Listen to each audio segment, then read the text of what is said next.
ఓం సహనావవతు సహనౌ భునక్తు సహ వీర్యం కరవావహై తేజస్వినావధీతమస్తు మా విద్విషావహై. ఓం శాంతి శాంతి శాంతి. 4 వేదాలు, 4 ఉపవేదాలు, షడంగాలు అంటే శాస్త్రాలు, శిక్ష, కల్ప, వ్యాకరణ, నిరుక్త, ఛందస్సు, జ్యోతిష్యం అనేటువంటి షట్శాస్త్రాలు, అలాగనే 6 దర్శనాలు, సాంఖ్య, నైయాయిక, వైశేషిక, యోగ, ఇలా మీమాంసాది శాస్త్రాలు ఏవైతే ఉన్నాయో షడ్దర్శనాలు. అవే కాకుండా వైదిక ఆగమం, స్మార్త ఆగమం, వైఖానస ఆగమం, వైష్ణవాగమం, శాక్తేయ ఆగమం, ఇలా ఆగమాలు ఉన్నాయి. ఇంకా స్మృతులు, పారాశర స్మృతి, మనుస్మృతి ఇత్యాది స్మృతులు మనం గనుక తీసుకున్నట్లయితే ఆ స్మృతులు, ఆ తదుపరి వచ్చేటువంటి ఆర్డర్ ఆఫ్ ఈ దీంట్లో సిస్టంలో పురాణాలు, అష్టాదశ పురాణాలు, ఈ పురాణాలకి ఉప పురాణాలు, ఇంకా ఉంది ఉపోప పురాణాలని కూడా ఉన్నాయి. దీని తర్వాత మనకు వచ్చేటువంటిది కావ్యము అంటే రామాయణం, మహాకావ్యం, భారతం, ఇతిహాసం అది. ఇక నాటకాలు, అలంకార శాస్త్రము, ఇలా కనుక మనం ఒక ఆర్డర్ తీసుకుంటే వేదం నుండి చిట్ట చివరిదైనటువంటి ఈ వాంగ్మయం వరకు ఈ ఆర్డర్లు అన్నింటినీ కనుక పెట్టుకుంటూ వస్తే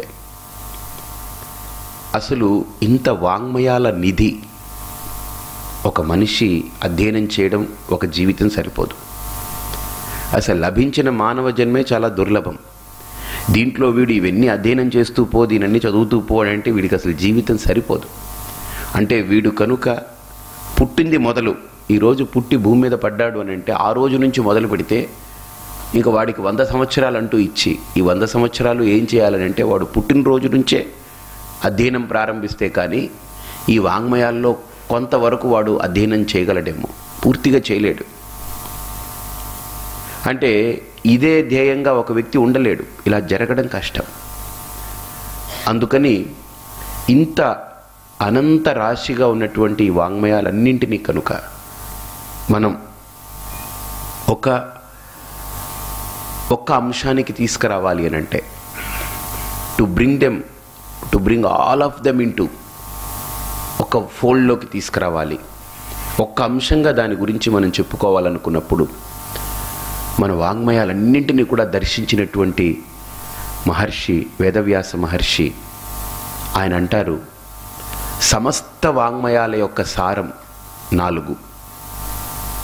అదేంటనంటే పురుషార్థాః, అంటే పురుషార్థములే సమస్త వాంగ్మయాల యొక్క సారాంశం. అంటే పురుషార్థములు అనంటే పురుషేన అర్ధ్యతే ప్రార్థ్యతే ఇది పురుషార్థః.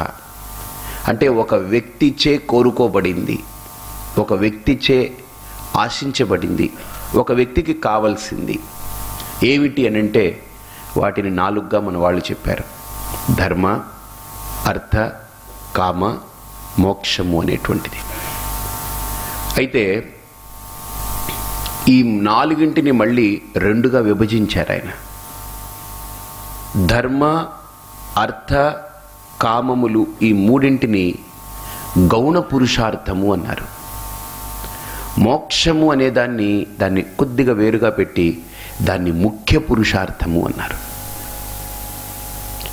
గౌణ పురుషార్థము అనంటే అది దానికి సరిగ్గా మనకు అర్థం చెప్పాలి అనంటే గౌణము అనంటే కావాలి, but that is not the complete legitimacy ఉన్నటువంటిది కాదు అది. అంటే వాటిని నేను కోరుకుంటాను. ఇప్పుడు ఎలాగంటే అన్నం కావాలి నాకు, ఇప్పుడు నాకెందుకు ఉదయాన్నే 6 గంటలకు అన్నం అని అరుస్తాము మనం అరం. అదే 12, 11 అయిందనుకోండి, ఉదయం నుంచి మన కాలకృత్యాలు అవి ఇవి తీర్చుకుంటూ ఏవో కొంత పాలు ఏదో తాగి జపమో అనుష్ఠానమో చేసుకుంటూ కాలక్షేపం చేస్తూ ఉంటాం. 11:30 అయితే అన్నం పట్ల మనకు దృష్టి కలుగుతుంది. అది భోంచేసిన తర్వాత ఇంక అయిపోయింది దాని మీద దృష్టి. సో అన్నం అనేటువంటిది మనకు ఆధారమే, నో డౌట్, కానీ అది గౌణమే. దాని అవసరం అప్పుడే దాన్ని మనం తీసుకుంటాం, దాని గురించి అప్పుడే ఆలోచిస్తాం. కానీ అది ఆధారం, అది కావాలి, నాకు అన్నం లేకపోతే బ్రతకలేను. కానీ అన్నమే నేను 24 గంటలు అన్నం గురించి ఆలోచిస్తూ కూర్చోను. అది ఆకలి పుట్టినప్పుడు దాన్ని ఏర్పాటు చేసుకుని దానికి కావాల్సిన వ్యవస్థ చూసుకుని ఆకలి కలిగింది భోంచేస్తాం, అయిపోయింది. దాని తర్వాత కడుక్కుంటాం, మన దారిలో మనం ఉంటాం, మన పనిలో మనం ఉంటాం. అలాగనే ఇక్కడ వ్యాసుడు చాలా అద్భుతంగా ఈ అంశాలని తీసుకుంటూ ఈ ధర్మ అర్థ కామాలలో ఈ మూడింటిని కలిపి గౌణ పురుషార్థం అన్నారు ఆయన. కానీ ఈ మూడింటిని మళ్ళీ బైసెక్ట్ చేశారు ఆయన. ధర్మాన్ని కొద్దిగా పక్కన పెట్టు, అర్థకామాల్ని విడిగా తీసుకోమన్నారు ఆయన. ఈ అర్థకామాలు అనేటువంటిది లౌకిక పురుషార్థములు అన్నారు.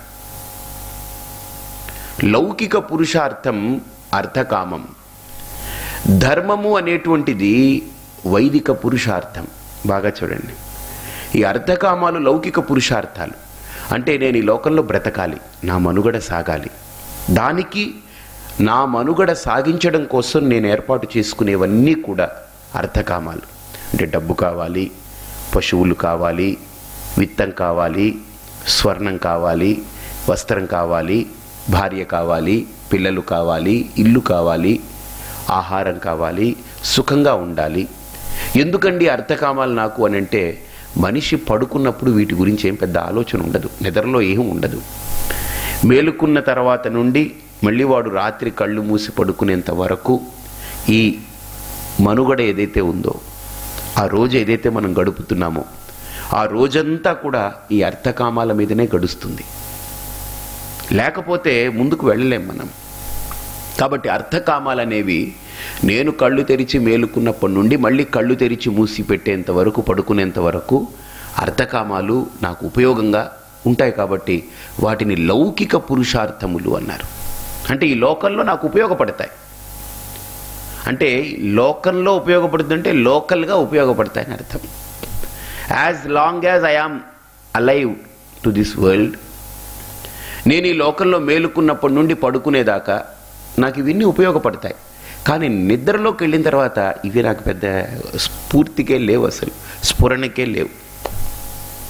కాబట్టి అర్థకామాలన్నీ లౌకిక పురుషార్థములు అంటారు ఆయన. అది కూడా కావాలి ఒక మనిషికి, కానీ అది ఎంతవరకు, అంతవరకే ఉపయోగపడుతుంది, దాని పరిధిని గుర్తించాలి.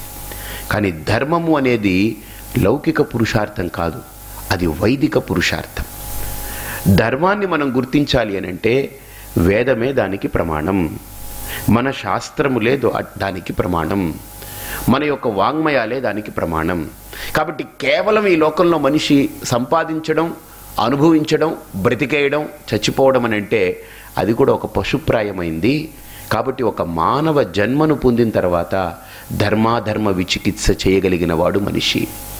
అందుకనే మనిషిని పశువుని డిఫరెన్షియేట్ చేస్తూ పశువు అనేటువంటి దానికి శంకర్లు చాలా అద్భుతమైన నిర్వచనం ఇస్తారు. ధర్మాభ్యాం విముక్త పశువు అంటే ఒక పశువుకి ధర్మం ఏంటో తెలియదు, అధర్మం ఏంటో తెలియదు. అందుకనే మనం ఎక్కడికైనా పూజకి వెళ్ళేటప్పుడు, ఒక గుడికి వెళుతున్నాం అనుకోండి, ఒక ఆవిడ కుక్కను కూడా తీసుకెళ్ళింది. టెంపుల్కి వెళ్ళేటప్పుడు ఇంట్లో కుక్కని వదలడం ఇష్టం లేక కుక్క పిల్లని తీసుకెళ్ళింది.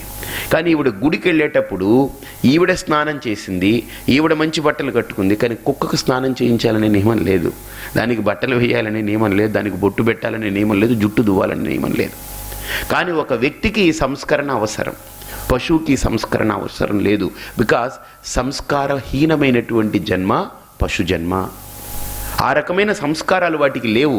పళ్ళు తోముకోవడమో, లేకపోతే స్నానం చేయడమో, శుచో, బాహ్య శుచి, అంతర శుచి, ఇవేమి లేవు వాటికి. అవి ఏంటనంటే ఈ లోకంలో ఒక జడం ఎలాగైతే ఉంటుందో, ఒక రాయికి కనుక ప్రాణం పెట్టి, దాంట్లో కూడా ఉందనుకోండి, దానికి ఇంకా పూర్ణ స్థాయిలో ప్రాణం పెట్టి, దానికి కూడా కాళ్ళు, చేతులు, కళ్ళు, ముక్కు ఇచ్చి దాన్ని తిప్పితే ఎలా ఉంటుందో ఒక రాయి, సిమిలర్లీ ఒక కుక్క కానీ ఆవు కానీ అంతకు మించి వాటి నుండి ఎక్స్ట్రాక్ట్ చేయడానికి, ఎక్స్ప్రెస్ చేయడానికి ఏమీ లేవు. వాటికి కొద్దిగా మనస్సు ఉంది, కొద్దిగా ఊహ అపోహలు ఇవన్నీ ఉంటాయి, వాటితో అవి బ్రతికేస్తూ ఉంటాయి.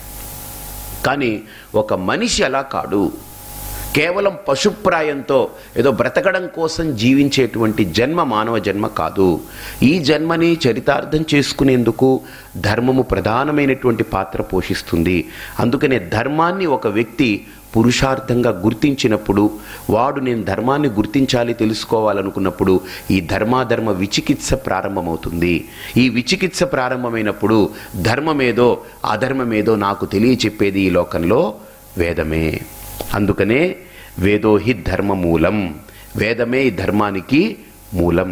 వేదం చెప్పిందే నాకు ధర్మం, శాస్త్రం చెప్పిందే నాకు ధర్మం. కాబట్టి వేద శాస్త్రాలే నాలో ధర్మాన్ని ప్రతిష్టాపన చేసుకునేందుకు ప్రధానమైనటువంటి మూలభూతమైనటువంటి శాస్త్రం. కాబట్టి ధర్మం అనేటువంటిది వైదిక పురుషార్థం, అర్థకామాలు అనేటువంటివి లౌకిక పురుషార్థం. చూడండి ఎంత అందంగా పెట్టారు. ఇక చివరగా పెట్టారు మోక్షం.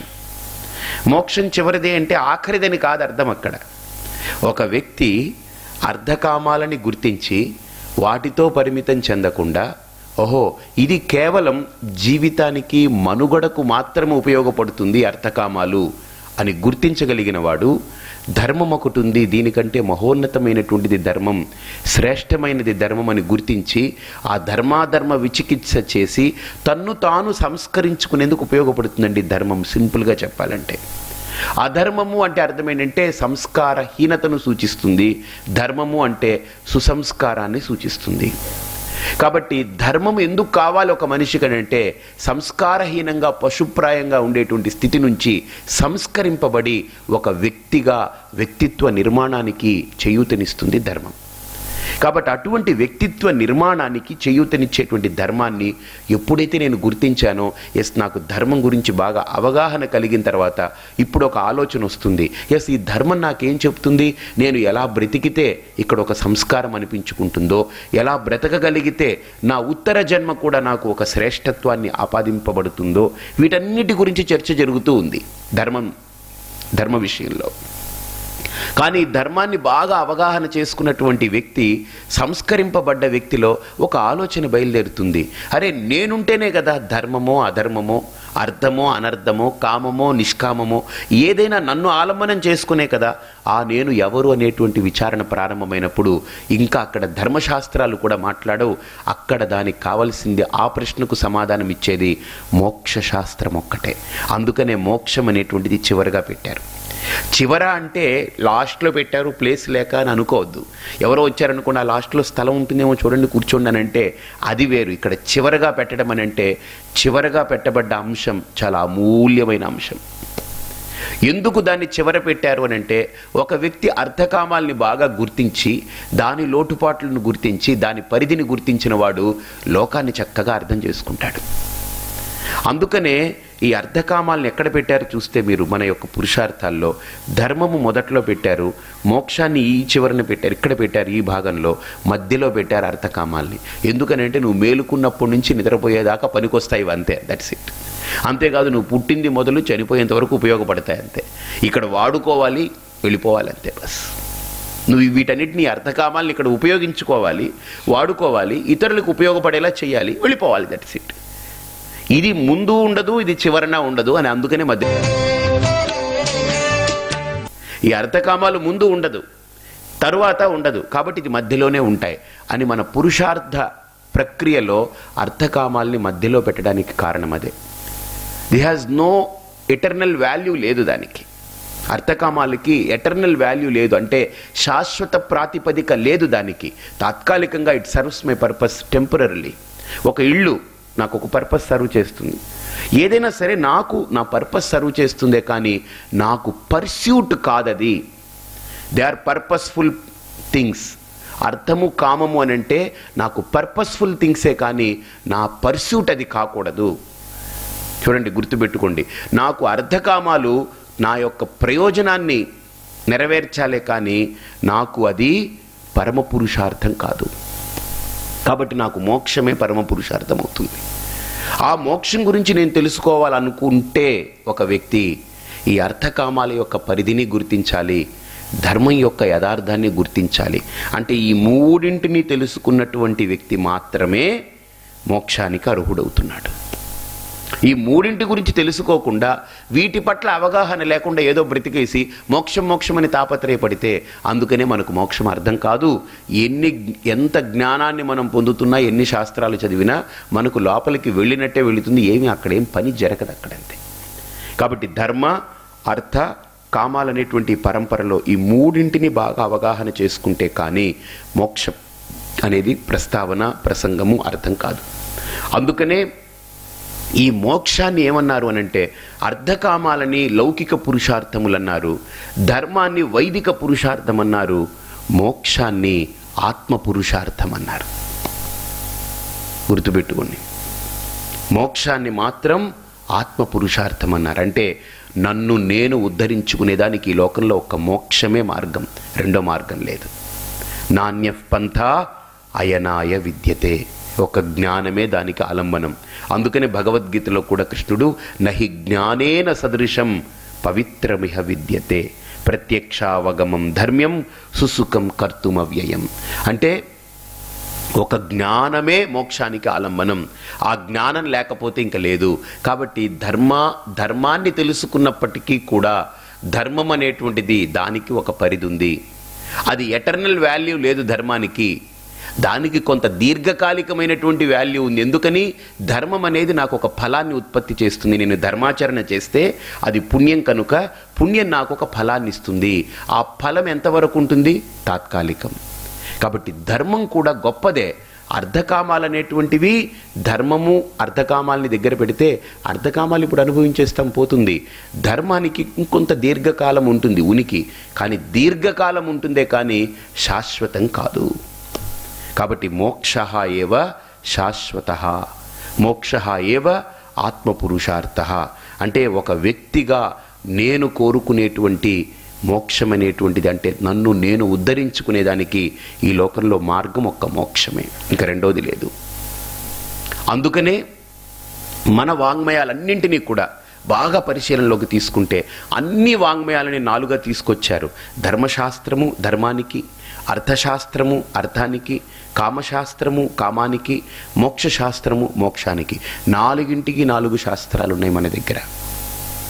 ఏది ఒకటి ఎక్కువ అని చెప్పదు, కానీ ప్రతిదాని ఒక పరిధిని చూపిస్తుంది, ప్రతిదాని ఒక హద్దుని చూపిస్తుంది. హద్దుని చూపిస్తుందే కానీ తక్కువ అని చెప్పదు. కాబట్టి వాటి యొక్క పరిధిని గుర్తించినటువంటి ఒక వ్యక్తి మాత్రమే ఎదగగలడు, పైకి ఎదుగుతాడు వాడు. దీని పర్పస్ ఇంతే, దీని ప్రయోజనం ఇంతవరకే అని గుర్తిస్తే దాని పట్ల వాడికి ఒక అవగాహన కలుగుతుంది. దాని పర్పస్ కనుక తెలియలేదనుకోండి, అవగాహన లేకపోతే మనిషి అయోమయంగా ఉంటాడు, మోహంలో ఉంటాడు. కాబట్టి అర్థము దాని యొక్క ప్రయోజనం, కామము దాని యొక్క ప్రయోజనం, అర్థము దాని ప్రయోజనము దాని పరిధి, కామము దాని ప్రయోజనము దాని పరిధి, ధర్మము దాని ప్రయోజనము దాని పరిధి. ఈ 3 గుర్తించిన తర్వాత మోక్షం దగ్గరకు వచ్చినప్పుడు దాని ప్రయోజనం ఏమిటి? ప్రశ్న. దాని పరిధి ఏమిటి? ప్రశ్న. ఆ మోక్ష శాస్త్రం దగ్గరకు వచ్చినప్పుడు ఈ 2 ప్రశ్నలు అణిగిపోతాయి. ఈ ప్రశ్నలకి సమాధానం వాడే. ఈ లోకంలో దేనికైనా నేను పరిధి పెట్టచ్చు, కానీ నాకు నేను పరిధి పెట్టుకోలేను. గుర్తుపెట్టుకోండి, నేను మీతో మాట్లాడితే ఓకే, 1 గంట సేపు ప్రేమగా మాట్లాడాను, 2 గంటలు ప్రేమగా మాట్లాడతాను, 3 గంటలు కూర్చుంటాను, 4 గంటలు కూర్చుంటాను, చూస్తూ కూర్చుంటాం. తర్వాత 4 గంటల తర్వాత కొద్దిగా మనకి అనీజీనెస్ ఉంది, సరేనండి ఇంక వెళ్ళి పడుకుందామండి, వెళ్ళిపోదామని అంటాం. ఈ లోకంలో ఎవరితోటైనా దేనితోటైనా నేను ట్రాన్సాక్ట్ చేసినప్పుడు కాల వ్యవధిని పెట్టుకుంటాను, కానీ నాకు ఒక కాల వ్యవధి లేదుగా. నాకు నేనే బోరైపోయి ఇంక చాలు, నాకు నేనే చాలు ఇంకా అని ఎప్పుడైనా అనుకున్న సంఘటన ఉందే? లేదు. కాబట్టి దేనికైనా ఒక పరిధి ఉంది ఈ లోకంలో, కానీ నాకు పరిధి లేదు. దేవుడితో పూజ చేస్తున్నప్పుడు కూడా 1 గంట చేసిన తర్వాత చాలా బాగా పూజ చేసుకున్నానండి, చాలండి నేను ఆఫీస్కి వెళ్ళాలండి అంటాను. అంటే భగవంతుణ్ణి కూడా నా ఎదురుగుండా ఒక పదార్థంగా పెడితే దాంతో నేను వ్యవహరిస్తున్నప్పుడు, ఒక భక్తి అనే పేరిట దాంతో నేను వ్యవహరిస్తున్నప్పుడు ఒక పరిధి ఉంటుంది. తల్లితో ఒక పరిధి ఉంటుంది, తండ్రితో పరిధి ఉంటుంది, గురువుతో పరిధి ఉంటుంది, శిష్యుడితో పరిధి ఉంటుంది, కొడుకుతో పరిధి ఉంటుంది, మిత్రుడితో పరిధి ఉంటుంది, డబ్బుతోటి పరిధి ఉంటుంది, సుఖాలతోటి పరిధి ఉంటుంది, కామానికి పరిధి ఉంటుంది. దేనికైనా ఈ లోకంలో పరిధి ఉంటుంది, కానీ ఆత్మకు పరిధి లేదు. నాకు నేను పరిధి గీసుకోలేను. పరిధి లేనిది, హద్దులు లేనిది, ఎల్లలు లేనిది అనంతమై ప్రకాశించే చైతన్యమే నేను. కాబట్టి ఆ పరిధి, ఆ హద్దు, ఆ ఎల్లలు లేనటువంటి అనంతమై ఉండే నా చైతన్యాన్ని గుర్తించడానికి, దాన్ని నేను తెలుసుకునేందుకు నాకు మార్గం ఈ లోకంలో మోక్షశాస్త్రం. ఇప్పుడు ఒక ప్రశ్న, ఇవన్నీ పరిధులతో కూడుకున్నాయి కాబట్టి వీటిని పట్టుకుని నేను పొందే ఆనందం కూడా ఒక పరిధితో కూడుకుంది. నేను అనేటువంటి దాని దగ్గర పరిధి లేదు కాబట్టి దాన్ని పట్టుకోగలిగితే, దాన్ని కనుక నేను గుర్తించగలిగితే దాని నుండి పొందే ఆనందానికి కూడా పరిధి లేదు. కాబట్టి ఆనందం ఈజ్ ఇన్ఎవిటబుల్. దేంట్లో అయినా ఉండేది ఆనందం. నా లెక్క ప్రకారం ఒక సిద్ధాంతం ఉంది, సర్వం దుఃఖం దుఃఖం అంటారు. I don't really agree with that word. ఏది దుఃఖం కాదు ఈ లోకంలో. దుఃఖం ఏదైనా ఉంటే వీడు తయారు చేసుకునేదే దుఃఖం, అంతే. ఉన్నదాన్ని పాడు చేసి దాన్ని కలిపెట్టి ఇలా గందరగోళం చేసుకుని వీడు పడటమే దుఃఖం తప్ప ఈ లోకంలో ఏది దుఃఖం లేదు. ఏదైనా చెప్పండి, ఏదైనా ఈ లోకంలో దుఃఖం ఉందా? దుఃఖం లేదు. మన యొక్క రాంగ్ ఇంటర్ప్రిటేషన్ ఈజ్ దుఃఖం. మన యొక్క అప్రోచ్లో ఉన్నటువంటి ఆ ఎత్తుపళ్ళాలే దుఃఖానికి కారణాలు తప్ప మన యొక్క భావాలలో కలిగే అలజడులే దుఃఖానికి కారణం. కానీ ఏది దుఃఖం అండి చెప్పండి? ఇప్పుడు మైక్ ఉంది, if I handle it properly నాకు అది కన్వీనియంట్గా ఉంటుంది, సుఖం. ఒక లైట్ ఉంది, నాకు సుఖం. If I know how to handle it, నాకు అవగాహన ఉంటే ఏదైనా ఈ లోకంలో నాకు సుఖమే. అవగాహన లేకుండా పట్టుకున్నప్పుడే నాకు ఏదైనా దుఃఖం అవుతుంది. బికాజ్ అక్కడ దుఃఖం అనేది వస్తువు నుండి రాలేదు, నా అవగాహన రాహిత్యం వల్లనే దుఃఖం వస్తుంది. ఇప్పుడు ఒక భార్య ఉందనుకోండి, ఒక వ్యక్తి అంటాడు, స్వామి నాకు పెళ్ళయింది, మా ఆవిడ ఎంత అసలు నిజంగా ఆవిడ వల్లనే నేను డెవలప్ అవుతున్నాను అంటాడు. కానీ అదే వాళ్ళిద్దరి మధ్య అవగాహన రాహిత్యం చోటు చేసుకుంది అనుకోండి, గ్యాప్ క్రియేట్ అయింది అనుకోండి, I cannot bear with my wife Swamiji, further no more relation I want to continue. నాకు ఇంకా ఆవిడతో ఉండాలని లేదు, నాకు అసలు ఆవిడతో చాలా ఇబ్బందిగా ఫీల్ అవుతున్నాను అన్నాడు అనుకోండి. దట్ మీన్స్ ప్రాబ్లం ఎక్కడ? భార్యలోనా లేకపోతే భర్తలోనా? ఎక్కడ ప్రాబ్లం? అవగాహన రాహిత్యమే ప్రాబ్లం. కాబట్టి ఈ లోకంలో ఎక్కడా దుఃఖం లేదు, అవగాహన రాహిత్యం వల్లనే దుఃఖం వస్తుంది. ఎక్కడైనా గుర్తుపెట్టుకోండి. నిజంగా ఈ లోకం ప్రతిదీ, చెట్టు సుఖాన్ని ఇస్తుంది, మట్టి సుఖాన్ని ఇస్తుంది, నీళ్లు సుఖాన్ని ఇస్తుంది, మనిషి, పశువు, పక్షి, క్రిమి, కీటకం, మీకు ఏదైనా ఈ లోకంలో దుఃఖాన్ని ఇచ్చేది ఏదైనా ఒకటి చెప్పండి. ఏది దుఃఖాన్ని ఇవ్వదు? అవగాహన రాహిత్యం. ఈవెన్ కత్తి సుఖాన్ని ఇస్తుంది, నైఫ్. కత్తి లేకపోతే మనం కూరగాయలు తరుక్కోగలమా? మనం ఏమైనా వంట చేయగలమా? అగ్ని సుఖాన్ని ఇస్తుంది, కత్తి సుఖాన్ని ఇస్తుంది. కానీ సుఖాన్ని ఇచ్చేది కత్తి అయినా దాన్ని అవగాహన రాహిత్యంతో కనుక పట్టుకుంటే దుఃఖాన్ని ఇస్తుంది. నిప్పు సుఖాన్ని ఇస్తుంది, నిజంగా నాకు వంట చేసి పెట్టి నా కడుపులో ఆకలిని తీరుస్తుంది. కానీ అదే అగ్నిని కనుక నేను అవగాహన రాహిత్యంతో ఉపయోగించుకోవాలనుకుంటే అది నాకు దుఃఖాన్ని ఇస్తుంది. కాబట్టి ఒక వస్తువు అని కాదు, ఒక వ్యక్తి అని కాదు, ఒక దేశం అని కాదు, ఒక జీవి అని కాదు, ఏదైనా సరే ఈ లోకంలో సుఖమే. ఎందుకని? ప్రతిదీ కూడా భగవత్ స్వరూపమే కనుక అన్నింటిలో దాగుండేది సుఖమే. కానీ అవగాహన రాహిత్యంతో పట్టుకుంటే అది దుఃఖాన్ని ఇస్తుంది. There is no existence for దుఃఖం, only your lack of understanding is the existence for దుఃఖం. మన అవగాహన రాహిత్యమే దుఃఖానికి కారణం, అంతే తప్ప దుఃఖం అనేది ఒక ప్రత్యేకమైనటువంటిది ఏం లేదు. ఇక్కడ ఉండేదంతా సుఖమే. ఎందుకని? ఈశావాస్యం ఇదం సర్వం. ఉపనిషత్ చెప్తుంది ప్రతిదీ కూడా ఈశ్వర స్వరూపమే. అంత ఈశ్వరుడై ఉన్నప్పుడు దుఃఖం ఎలా ఉంటుంది? సుఖమే ఉంటుంది. నా అవగాహన రాహిత్యమే దుఃఖానికి కారణమవుతుంది, నా అజ్ఞానమే దుఃఖానికి కారణమవుతుంది, నా అవివేకమే దుఃఖానికి కారణమవుతుంది. కాబట్టి ఇక్కడ మోక్షము అనేటువంటి ప్రస్తావన వచ్చినప్పుడు ఏదైతే పరిధితో కూడుకుందో ఆ పరిధితో కూడుకున్న దాన్ని నేను పట్టుకుంటే దాని నుండి వచ్చేటువంటి సుఖం కూడా, ఆనందం కూడా నాకు పరిధితో కూడుకున్నదే అవుతుంది. అపరిమితం కాదు, అనంతం కాదు, అఖండం కాదు. కాబట్టి నాకు అనంతమైనటువంటి ఆనందం, అఖండమైనటువంటి ఆనందం నాకు కావాలి అనుకుంటే కనుక inevitably there is no other go. వేరే మార్గం లేదు. నన్ను నేను పొందినప్పుడు మాత్రమే నాకు అనంతమైనటువంటి ఆనందం లభిస్తుంది. అందుకనే వేదంలో ఒక చక్కటి మంత్రం ఉంది. ఏంటనంటే, న కర్మణ న ప్రజయ ధనేన త్యాగేన ఏకే అమృతత్వమానసు. స్టేట్మెంట్ అది, వేదం చెప్పింది. అంటే న కర్మణ న ప్రజయ ధనేన న ధనేన. గుర్తుపెట్టుకోండి. అంటే కర్మ అంటే అక్కడ అర్థం ఏంటంటే వేద విహితమైనటువంటి ధర్మములే కర్మలు. అంటే ధర్మము వల్ల నీకు మోక్షం రాదు. ప్రజయ అంటే కామం, అంటే ప్రజ ఉత్పత్తి చేయాలనేటువంటి కోరిక ఏదైతే ఉందో ప్రజల వల్ల, అంటే ప్రజ అంటే పుత్రుడు, పుత్రిక, వీళ్ళ వల్ల మోక్షం రాదు. పుణ్యం వస్తుంది వాళ్ళ వల్ల, నో డౌట్. కానీ మోక్షం అనేది రాదు. ధనేన అంటే ధనం వల్ల మోక్షము రాదు. అంటే ఇప్పుడు ధర్మం వల్ల మోక్షం రాదు, పిల్లల వల్ల మోక్షం రాదు, సంతతి వల్ల, ఈ ధనం వల్ల మోక్షం రాదు. కాబట్టి వీటన్నిటిని మూటగట్టి ఎక్కడో పడేద్దామా? కాదు, అవన్నీ కావాలి. They serve their purpose. వాటి ప్రయోజనాలు అవి నెరవేరుస్తాయి, కానీ వాటి పరిధిని గుర్తించు. ఇదే శాశ్వత ప్రాతిపదిక కాదు. ధర్మమే శాశ్వత ప్రాతిపదిక కాదు. సంతానమే శాశ్వత ప్రాతిపదిక. సంతానము అని అంటే అక్కడ కామానికి సంకేతం. కామ పురుషార్థం సంతానానికి సంకేతం. అర్ధ పురుషార్థానికి ధనం అనేది సంకేతం. కర్మ అనేది ధర్మ పురుషార్థానికి సంకేతం. అంటే ధర్మ, అర్థ, కామము ఈ మూడు కూడా పర్సూట్ ఏదైతే నువ్వు కోరుకుంటున్నావో అది సిద్ధించదు. కాబట్టి దాన్ని పొందాలి అని అంటే మోక్షం ఒక్కటే మార్గం. There is no other go.